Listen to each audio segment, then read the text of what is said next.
Oui, merci Monsieur le maire. Parmi les différentes subventions votées à destination des associations, l'une d'elles me tient particulièrement à cœur. Il s'agit de l'association d'Orléocance. Cette association, dans la suite de la mission d'apprentissage de la langue et de l'écrit du français, mission de l'État, apprend aux étudiants qui le désirent à se former pour débattre, plaider, s'exprimer en public. Également, cette association propose de procéder à des reconstitutions de débats célèbres ou fictifs, qu'ils soient parlementaires ou devant des juridictions. Je salue très chaleureusement le travail de dizaines de bénévoles qui gonflent ces rangs. Ils sont étudiants en licence de droit, d'histoire, de lettres, de STAPS, de sciences et pour certains en master. Ils prennent du temps pour s'engager, ils mettent leur tripes dans leurs actions. Suite à la représentation d'un débat parlementaire le 19 mars dernier, un groupe fictif, l'Union nationale patriote, devait défendre un projet de loi. Je rappelle que cela était fictif. Toutes ces heures de travail ont été saluées par un élu de notre Assemblée. Sur ses réseaux sociaux personnels, l'élu qui a assimilé le travail de cette association à un tremplin pour l'extrême droite. Les propos de notre collègue ont été repris par les jeunes socialistes du Loiret qui ont rédigé un communiqué de presse et par d'autres courants plus extrêmes et plus violents. Cette situation a soulevé deux problèmes majeurs. D'une part, les bénévoles de l'association ont ressenti un énorme malaise, car ils ne s'attendaient pas à être mis en porte-à-faux. Nombreux sont les bénévoles qui ont quitté les rangs, dégoûtés d'avoir donné de leur temps pour finalement être confondus avec l'extrême droite. L'un d'entre eux a même subi des pressions sur les réseaux sociaux et alors qu'il se promenait en ville, a fini par démissionner de ses fonctions alors même qu'il n'avait pas participé à l'organisation de l'événement. J'ose espérer que ces tentatives d'intimidation seront tout de même condamnées par nos collègues. D'autre part, cette situation est très révélatrice d'une tentative d'aseptisation du débat public. On ne veut pas entendre le message de l'extrême droite, donc on le bâillonne. Il me semble que cela est contradictoire avec l'une des valeurs fondamentales de notre pays, la liberté d'expression. N'en déplaise à ces bien-pensants, oui, le message porté par l'extrême droite doit être exprimé et entendu au nom de la liberté d'expression. Et c'est ainsi que les contradicteurs de l'extrême droite doivent lutter sur le terrain des idées. C'est précisément la vision défendue par Orléocance et par tous ceux qui, comme moi, étaient charliés il y a quelques années. Total soutien à Orléocance. Chers étudiants, gardez votre cap et merci pour le travail que vous faites. Merci Monsieur le maire, mes chers collègues. Je voudrais m'associer aux mots de ma collègue Fanny Picard et ici apporter mon soutien plein et entier à l'association Orléocance, alors à qui on a pu, avec William Chancerelle et Fanny Picard, apporter notre soutien en direct auprès du président et des membres lors de leur dernière assemblée générale, parce qu'effectivement ils ont été victimes d'un clouage au pilori en bonne et due forme, avec une action d'irresponsabilité politique de la part d'un représentant théoriquement des Orléanais qui les a tout bonnement lynchés, ou en tout cas incités à se faire lyncher par des associations d'extrême gauche qui ont ensuite pris un malin plaisir à venir les harceler et les menacer effectivement de violence. Que ce soit le président ou les membres de l'association. Fanny Picard l'a dit, la violence des mots était telle que certains d'entre eux se sont sentis en tout cas obligés de démissionner parce que c'était trop dur pour eux. Mettez-vous bien dans l'idée que ce sont des jeunes de 20, 23 ans, alors pas beaucoup plus jeunes que moi, mais justement dans cette même volonté de débattre, de parler des idées et de combattre les idées qui nous déplaisent. Depuis des années, on a voulu censurer, on continue de vouloir censurer certaines idées, certaines thématiques qui pourtant sont majeures. Et c'est pourquoi aujourd'hui, on a une extrême droite qui monte, parce qu'on a voulu justement cacher un certain nombre de sujets qui sont pourtant fondamentaux et sur lesquels il doit y avoir une action menée. Si on revient sur l'association, ce sont des jeunes qui parlent aux jeunes de politique, mais pas que. C'est des jeunes qui parlent de culture, puisque l'idée principale quand même de cette association, je le rappelle, c'est pas forcément les simulations parlementaires, mais c'est l'utilisation des mots pour développer une pensée, pour défendre une idée, ou pour simplement exprimer une émotion, un sentiment, dans un cadre formel, dans un cadre d'expression des idées. Ce que j'ai pu leur dire lors de l'Assemblée générale, c'est que nous, Ville d'Orléans, on a justement à cœur cette idée de permettre à la jeunesse, de par toutes les actions de prévention, de par aussi des choses très peut-être beaucoup moins visibles, mais la distribution des dictionnaires, par exemple, aux enfants de CM2, qui est justement pour eux un outil pour non pas utiliser leur poing ou la violence quand ils ont quelque chose à défendre, mais utiliser les bons mots, parce que c'est beaucoup plus difficile de trouver le mot, l'expression qui va vraiment illustrer sa pensée, mais c'est important et c'est ce qui nous permet de faire société. Alors je réitère véritablement un soutien sans faille à l'association Orléocance, à son président et à ses membres.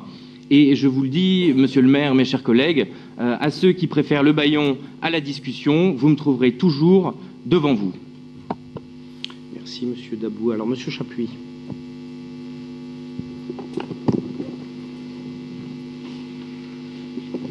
Alors, bon, monsieur le maire, chers collègues, j'avais clairement pas envisagé d'intervenir sur le sujet ce soir, mais vu les attaques ad nominem de monsieur Dabou, que j'espère que vous retirerez, je ne suis pas théoriquement représentant des Orléanais. Je suis comme vous, monsieur, élu par les Orléanais.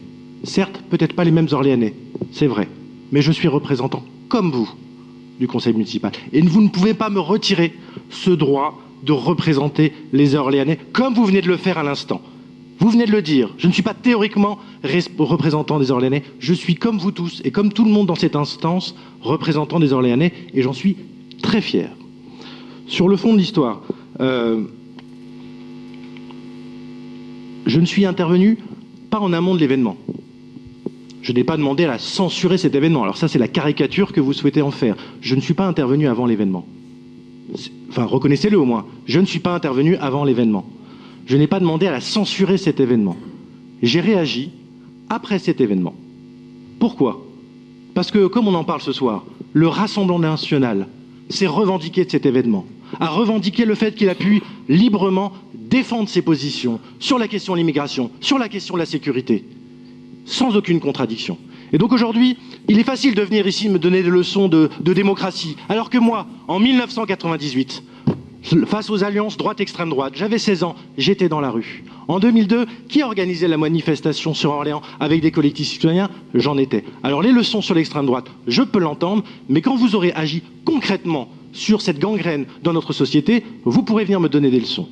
Donc sur cette association, je me suis exprimé, je l'ai dit, en effet, et le communiqué a été quand même assez clair de l'association, et peut-être plus mesuré que vos propos, en expliquant qu'ils ont été instrumentalisés. Et ils l'ont reconnu. Et une fois qu'ils ont reconnu cette instrumentalisation, je n'ai plus réagi sur ce sujet-là. Je n'ai rien dit sur les événements qui ont été organisés après. Vous avez souhaité en faire un sujet politique et pouvoir le mettre au sein du conseil municipal. Je pense que ce n'était pas le lieu. Et aujourd'hui, je dénonce, comme tout le monde, quels que soient les rangs dans l'hémicycle, toute pression qui sont faites à des responsables et à des gens qui s'engagent dans la vie de la société et dans la vie de la cité. Quel qu'il soit. Moi, je n'ai pas de degré d'engagement politique ou d'indignation, que ce soit une association étudiante ou une association qui se bat pour le droit des étrangers. Je ne mets pas de priorité à l'un ou l'autre. Je respecte l'engagement de chacun, et encore plus quand il vient des jeunes. Mais j'espère que vous aurez le même émoi quand un certain nombre de représentants de l'extrême droite viendront défiler ou se pavaner pendant les fêtes de Jeanne d'Arc. J'espère très clairement que vous aurez la même décence et la même indignation sur ces sujets-là. Vous avez votre proximité idéologique avec qui vous le souhaitez. Chacun a ses engagements, chacun a ses idées, chacun a le droit de s'exprimer. Je ne vous retire pas le droit de représenter les Orléanais comme vous n'avez pas à me les retirer. Et moi, aujourd'hui, je ne voulais pas intervenir parce que je n'allais pas intervenir sur cette association-là. Je n'allais pas voter contre cette subvention. Elle a le droit d'hésiter, elle a le droit de débattre. J'ai le droit de donner mon point de vue. Je l'ai exprimé. J'ai expliqué que, de mon point de vue, combattre le Front National, ce n'est pas faire la promotion de ses idées, mais c'était mon point de vue. Je n'ai pas demandé à censurer cet événement, je n'ai pas à censurer cette association. Elle a le droit de s'exprimer, elle a le droit d'entendre, pour une association de débat, qu'on n'ait pas le même point de vue. Et qu'on n'ait pas le même regard sur le sujet. Et qu'en effet, moi, si j'avais fait un débat sur le Rassemblement national, je ne me serais pas pris de cette façon-là. Mais chacun est libre de s'organiser, et c'est pour ça que personne n'a appelé à la censure de cette association-là. Alors je veux bien que vous vous drapiez dans ces sujets-là, mais je pense que le conseil municipal mérite beaucoup mieux. Non, ben, on n'en est pas à applaudir, parce que là, ça devient quand même n'importe quoi. Hein, je suis désolé, on représente quand même Orléans là-dessus. Alors, il y a un moment, ça suffit, quoi. Est-ce que l'un d'entre vous, puisque vous êtes sollicité, Monsieur Dabou, Madame Picard, c'est que... Oui, je pense qu'il ne faut vraiment pas replacer le débat comme ça peut vous arranger. Là, ce qui vraiment vous est reproché, c'est le fait d'avoir mis en avant une association qui a ensuite engendré les menaces.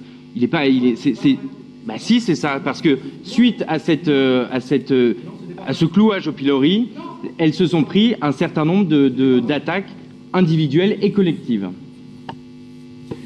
Bien, alors j'ai M. Montillot qui souhaite intervenir aussi sur plusieurs points. Oui, sur deux points, à la fois sur Orléans-Cance, mais également sur Escales.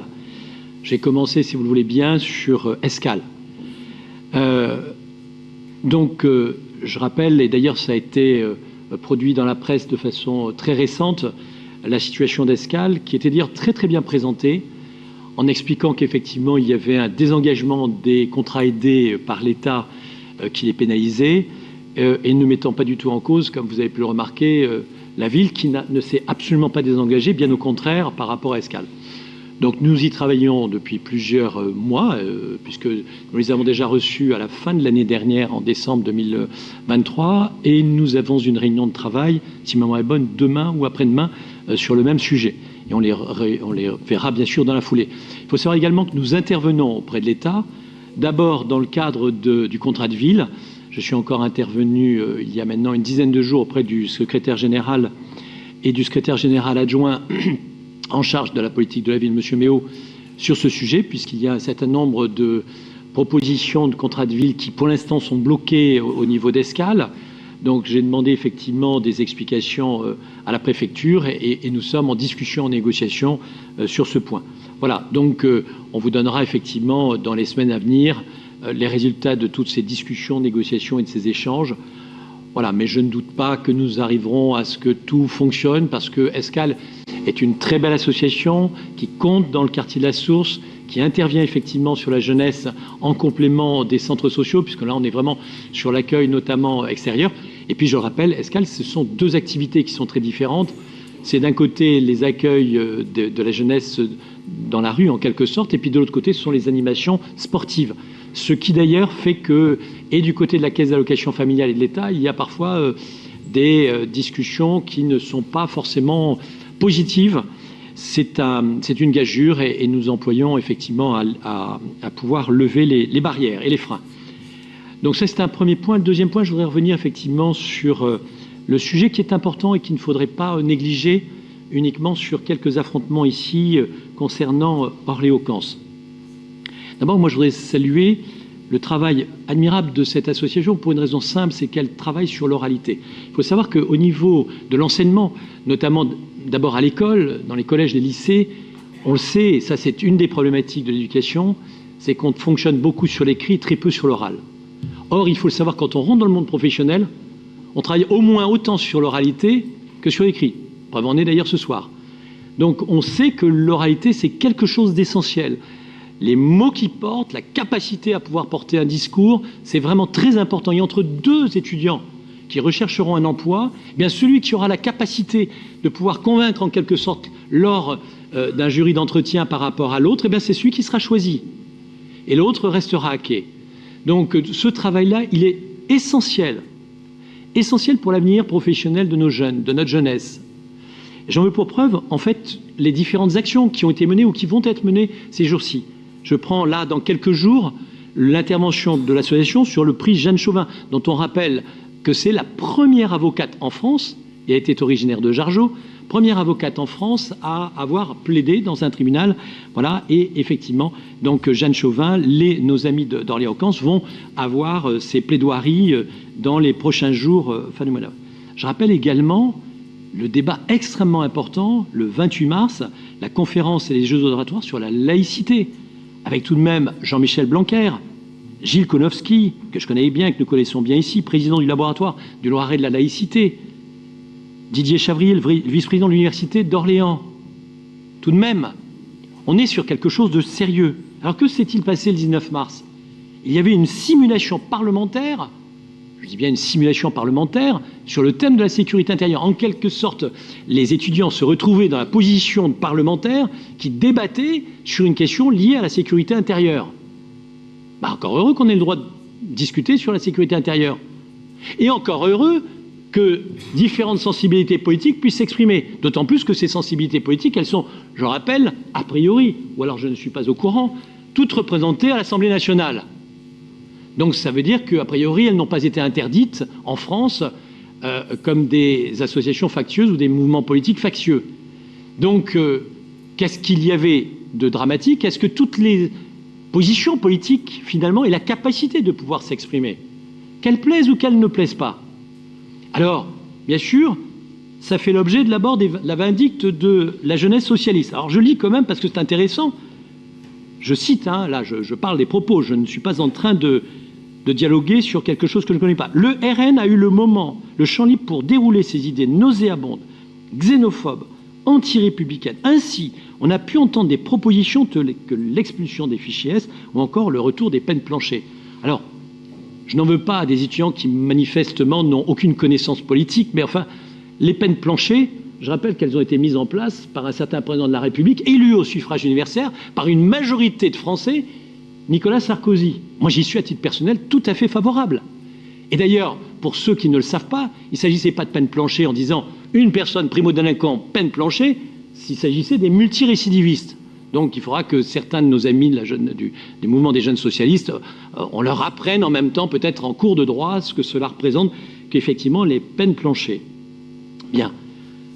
Baptiste Chapuis, moi je ne vous en veux pas, mais je lis juste ce que vous avez écrit. L'extrême droite déroule tranquillement son discours xénophobe dans les locaux de l'université d'Orléans. Les digues tombent aussi à Orléans. Vous savez, les digues tombent à Orléans.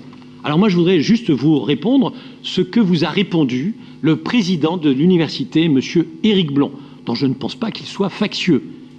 Comment pouvez-vous confondre exercice et réalité? Cette méconnaissance de la pédagogie aujourd'hui est consternante. Triste constat de l'image de l'université chez nombre de politiques. Une image vieille de plus de 30 ans. Je vous laisse méditer sur le sujet. Donc, sincèrement, ce que je voudrais dire, c'est que on a effectivement ici des interventions et des réponses. Il ne faudrait pas qu'il y ait d'indignation sélective, parce que je crois que vous avez mis en cause tout à l'heure Gauthier Dabour, disant lorsque vous aurez la capacité, comme moi-même, de pouvoir aller sur le terrain pour lutter. Non, je suis convaincu, mais totalement convaincu, que vous aurez au moins autant de fermeté à dénoncer des propos qui sont tenus par des membres d'extrême gauche, voire même des membres de la NUPES, dont certains se sont présentés avec ce drapeau, par exemple sur l'antisémitisme.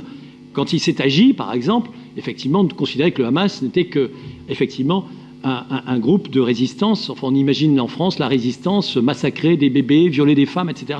Enfin, je laisse faire injure tout de même à la résistance française.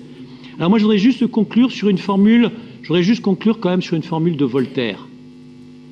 Je ne suis pas d'accord avec ce que vous dites, mais je me battrai jusqu'à la mort pour que vous ayez le droit de le dire. Et ça, c'est la différence entre la lumière de la tolérance face aux ténèbres de l'intolérance. Je vous remercie. Bien, mes chers collègues, merci à vous. Monsieur le maire, s'il vous plaît. Oui. Pour une suspension de séance. Monsieur Grand, oui, je vous en prie. Une suspension de séance, s'il vous plaît. On va pouvoir discuter avec le groupe des événements qui viennent de se passer, s'il vous plaît. Écoutez, suspendons, mais je ne vais pas suspendre pour 2 plombes. Suspends 5 minutes. Monsieur le maire, mes chers collègues, notre groupe considère que ce soir un certain nombre de lignes rouges ont été franchies, que des propos ont été tenus, qu'on a atteint un paroxysme inconnu et inédit dans cet hémicycle. Et à ce titre, je vous demande de pouvoir organiser le plus rapidement possible, vous, monsieur le maire, ainsi que les autres présidents de groupe, une réunion pour échanger sur la manière dont doivent se tenir les débats dans cet hémicycle. On ne peut pas continuer à aller dans des accusations ad nominem, on ne peut pas continuer à faire des parallèles plus qu'hasardeux, même si M. Montillot en est évidemment très friand. Et donc je vous demande à ce que nous puissions organiser cette réunion et que nous puissions mettre comme vous devriez d'ailleurs le faire de votre côté, en étant évidemment en tant que maire responsable de la qualité des débats et des échanges qu'il y a dans cet hémicycle, nous vous demandons à pouvoir vous rencontrer pour en échanger. Je vous remercie. Est-ce que ce qui a été dit par Madame Picard, Monsieur Dabou ou Monsieur Montillo serait erroné? Non, puisque les propos... Alors écoutez, j'ai seul la parole pour l'instant, si vous le voulez bien. D'accord? Bon. On va quand même respecter les bases, si vous le voulez bien. Bon. Effectivement, je crains que vous n'aimiez pas le débat. En tout cas, lorsque vous êtes en mauvaise posture, ce qui arrive relativement souvent. Est-ce que quelqu'un remet en cause les citations qui ont été données par M. Montillo? Ah non, bah non, ce sont des citations. Voilà, ce sont des extraits avec des guillemets. Donc c'est parfaitement clair. Ce qui me gêne beaucoup dans tout cela, voyez-vous,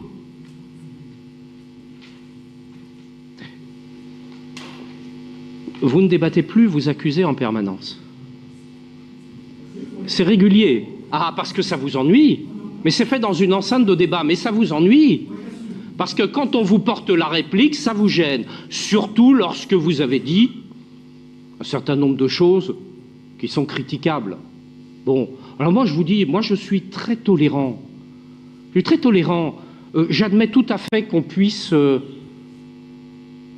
faire erreur. J'admets tout à fait que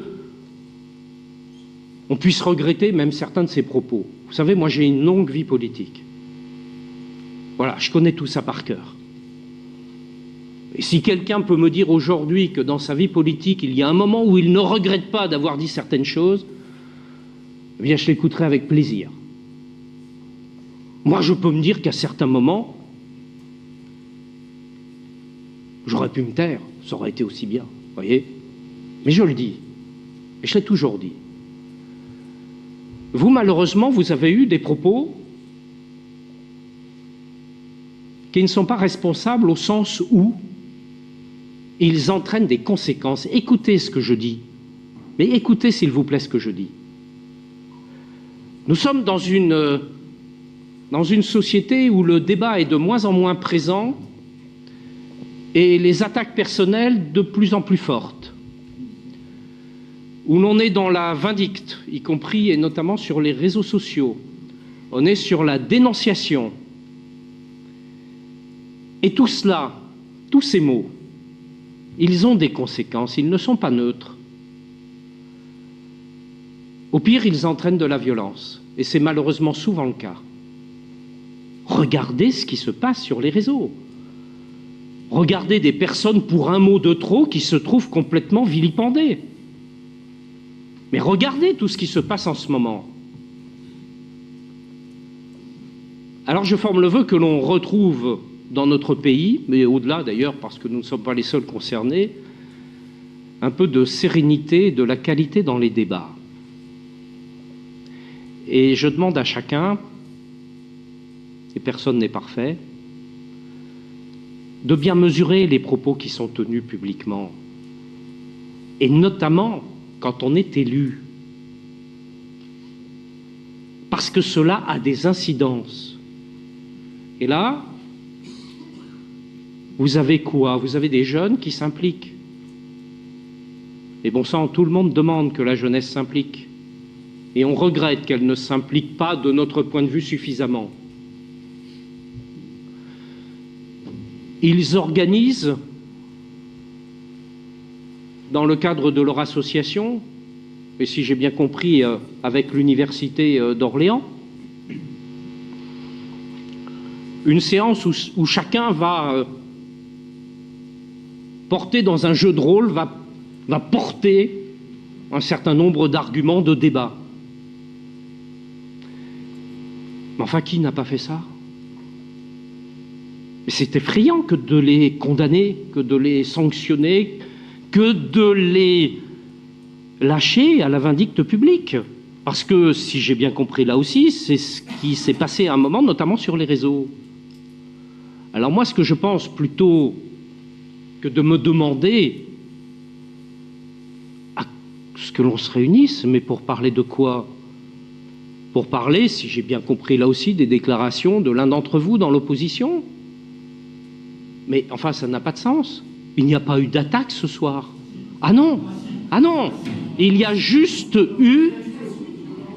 Non, mais vous avez de la violence dites voir, à des degrés différents. Hein. C'est pas, vous ne mesurez pas les propos que vous tenez parfois. Hein. Donc, je pense que vous devriez en revenir à de la raison, tout simplement, et je vous le dis. C'est pas mal quand on se trompe de dire, bah écoutez, je suis désolé, je n'aurais peut-être pas dû m'exprimer ainsi, je comprends que ça ait pu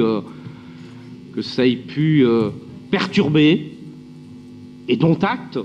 Qui vous en voudrait? Qui vous en voudrait de dire cela? Mais personne. Au contraire, je vous le dis, et puisque M. Chapuis, vous avez été cité, vous avez pris la parole pour vous justifier, je peux me permettre de m'adresser directement à vous, mais vous y gagneriez. Toujours camper sur ses positions, j'ai raison, j'ai fait une boulette, mais j'ai quand même raison et je vous dis que j'ai raison, c'est s'enfoncer dans le déni. Voilà.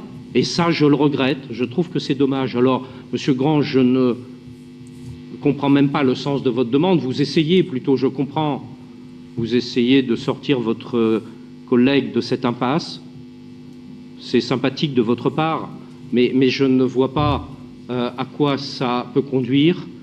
Je ne vois pas à quoi sert cette réunion. Ici, il y a une liberté de parole et je veille à ce qu'elle soit respectée. Elle l'est. Les élus se sont exprimés, d'autres ont répondu, il y a un échange. Eh bien, là, j'allais dire, l'objet même de ce conseil municipal est respecté. Voilà, et je vous appelle en tout cas, mes chers collègues, et je terminerai là-dessus, je vous appelle tous, dans la situation, encore une fois, de déliquescence du débat public, transformé en permanence en vindicte, en tout cas très régulièrement et trop régulièrement en attaque personnelle, en demande de justification de ce qu'un tel a fait, n'a pas fait, ceci, cela, en le dénonçant, en commençant par le dénoncer devant... Non, je suis dans le conseil... Mais non, vous avez pris la parole, Monsieur Chapuis. Vous avez pris tout à l'heure la parole. Alors ne retournez pas les choses. Vous avez ce mauvais trait de caractère de toujours vouloir retourner les choses. Là, il n'y a rien à retourner.